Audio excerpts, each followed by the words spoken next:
تاریخ کے صفحات پر نظر دوڑائی جائے تو پتہ چلتا ہے کہ مہاراجہ رنجیت سنگھ بنیادی طور پر ایک ایسا سیکولر حکمران تھا جو تمام مذاہب کی برابر عزت کرتا تھا، خصوصاً اسلام کی۔ رنجیت سنگھ نے اپنی حکومت بابا گرو نانک کے فلسفے پر چلائی اور کہا جاتا ہے کہ وہ پنجاب کی تاریخ کا واحد حکمران تھا جس کی فوج میں مسلمان، ہندو اور سکھ تینوں مذاہب کے لوگ اہم عہدوں پر فائز تھے۔ رنجیت سنگھ کے قریب ترین لوگوں میں ان کے وزیر خارجہ فقیر عزیز الدین کے علاوہ نور الدین، امام الدین، محی الدین، سلطان محمود اور دیگر کئی نامی گرامی مسلمان بھی شامل تھے جنہوں نے اس دور میں اہم عہدے سنبھالے رکھے۔ مہاراجہ رنجیت سنگھ سے نفرت کرنے والوں اور شاہی قلعہ کی مائی جندہ حویلی میں نصب اس کا مجسمہ توڑنے والوں کو ایک واقعہ سنانا بہت ضروری ہے۔ ایک بار مہاراجہ رنجیت سنگھ نے اپنے وزیر خارجہ فقیر عزیز الدین سے کہا کہ رب چاہتا ہے میں ہر مذہب کو ایک نظر سے دیکھوں، اس لیے رب نے مجھے صرف ایک آنکھ ہی دی ہے، اس لیے اب میں سب مذاہب کے لوگوں کو ایک ہی نظر سے دیکھتا ہوں۔ فقیر عزیز الدین اور مہاراجہ رنجیت سنگھ کی اس بات چیت کا ذکر کرتار سنگھ دوگل کی کتاب Ranjit Singh the last two لے عام میں کیا گیا ہے۔ فقیر عزیز الدین کی طرح کئی اور مسلمان بھی مہاراجہ رنجیت سنگھ کے دربار میں اعلیٰ عہدوں پر فائز تھے جنہیں ان کے مذہب کی وجہ سے نہیں بلکہ ان کی صلاحیتوں کی وجہ سے ان عہدوں پر فائز کیا گیا تھا۔ مہاراجہ رنجیت سنگھ خود ایک پکے سکھ تھے اور ان کا عقیدہ گرو گرنتھ صاحب پر تھا۔ کرتار سنگھ دوگل کے مطابق جنگ کے میدان میں بھی گرو گرنتھ کو ایک ہاتھی پر لاد کر لے جایا جاتا تھا۔ اس کے باوجود مہاراجہ رنجیت سنگھ کا رجحان کسی ایک مذہب کی طرف نہیں تھا۔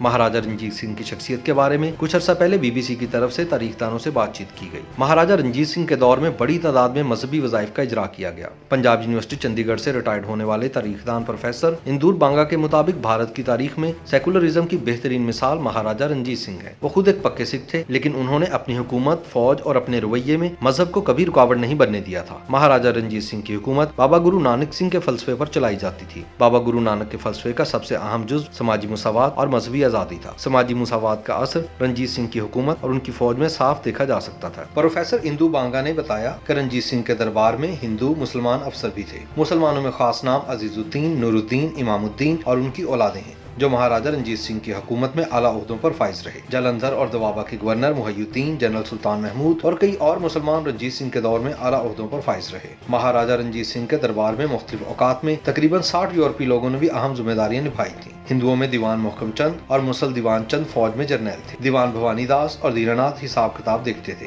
مصر بیلی رام خزانے سے متعلق کام پر مامور تھے۔ کرتار سنگھ دوگل اپنی کتاب Ranjit Singh the last two لے آرمز میں لکھتے ہیں کہ فقیر امام الدین کو امرتسر کے گوبند گڑھ قلعے اور اس کے ارد گرد کے علاقوں کی ذمہ داری دی ہوئی تھی۔ اس کے ساتھ ہی امام الدین امرتسر میں اسلحہ کے ذخیرے اور شاہی استبل کے بھی انچارج تھے۔ کئی جنگی مہمات پر امام الدین کو بھیجا گیا تھا۔ امرتسر جیسے سکھ مذہب سے جڑے اہم شہر کے اہم قلعے کی ذمہ داری دے کر مہاراجہ رنجیت سنگھ نے واضح کر دیا تھا کہ وہ مذہب کے حوالے سے کوئی فرق روا نہیں رکھتے۔ مہاراجہ رنجیت سنگھ کی حکومت کے نظام انصاف میں شریعت اور شاستر دونوں کو برابری کا درجہ حاصل تھا۔ اگر کسی مسلمان کا مقدمہ ہوتا تو اس کے ساتھ شریعت کی روشنی میں فیصلہ ہوتا، جبکہ ہندوؤں کے معاملات میں شاستر کا استعمال کیا جاتا تھا۔ کرتار سنگھ دوگل اپنی کتاب میں لکھتے ہیں، مہاراجہ جب حکومت میں آئے تو سکھ اکال تخت صاحب پر اکٹھا ہو کر فیصلے کرتے تھے جنہیں گرمت کہا جاتا تھا۔ مہاراجہ رنجیت سنگھ نے سروت خالصہ کی جگہ وزیروں کی کابینہ کو دی اور تمام فیصلے ان کی جانب سے لیے جانے لگے۔ مہاراجہ رنجیت سنگھ کے دور میں ہندوؤں اور مسلمانوں کو اعلیٰ عہدوں پر فائز کیا گیا۔ رنجیت سنگھ نے جہاں جہاں بھی جنگی مہمات بھیجی، جس کو بھی ہرایا اس کو راستے میں نہیں چھوڑا۔ رنجیت سنگھ کی طرف سے ہارے ہوئے بادشاہ کو حکومت کا حصہ بننے یا جاگیر کی پیشکش کی جاتی تھی۔ مہاراجہ رنجیت سنگھ نے ملتان کے صوبیدار مظفر خان کو بھی یہی پیشکش کی تھی۔ ایسی پیشکش کرتے وقت مذہب کو کبھی ملحوظ خاطر نہیں رکھا گیا۔ مندرجہ بالا حقائق کی روشنی میں مہاراجہ رنجیت سنگھ سے نفرت کرنے والوں کے لیے ضروری ہے کہ وہ تاریخ کا مطالعہ کریں، رنجیت سنگھ کے اصل مقام کو جانیں، اپنی حرکت پر معافی مانگیں اور اس کے توڑے گئے مجسمے کی بحالی کا مطالبہ کریں۔